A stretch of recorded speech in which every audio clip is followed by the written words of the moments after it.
Have you ever hidden your notes from your classmates during your exams?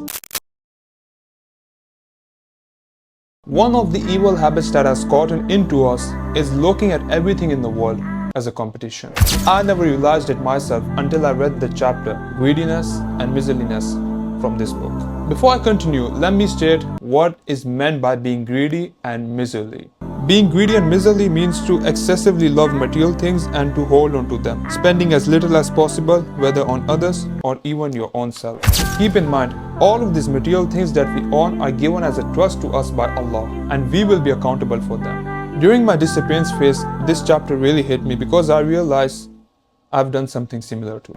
I'm telling you all this only so that you learn from my teenage mistakes. So during my last year of A-levels, I happened to become the only student in the whole class to get A in IT. Back then when I look at it from a selfish point of view, I would say yeah, it feels amazing.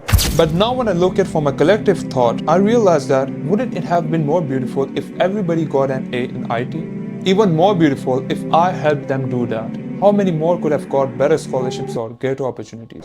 But sadly, we live in a world where even our own families push this idea of comparison into our minds, thinking that we're in a competition with that cousin or that friend in a school. And this either consciously or subconsciously make us think that we should gatekeep our knowledge from others. So next time you think of hiding your notes, remember, sharing knowledge doesn't reduce your worth, it actually multiplies your reward. And same with money, you give money for the sake of Allah and He gives you way more in return.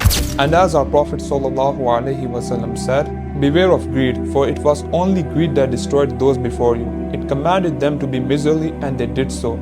It commanded them to sever their family ties and they did so. It commanded them to behave wickedly and they did so. Look, no one is telling you that you shouldn't aim for high, but don't become ungrateful in the process. For example, person A wants more money so that he can build more mosques. On the contrast, person B wants more money so he can buy more cars and houses for himself. Big difference. Okay, question for you as well. Have you ever had that moment where you chose to share instead of compete? I would love to hear your story. Drop your comments below and I'll be reading through every comment.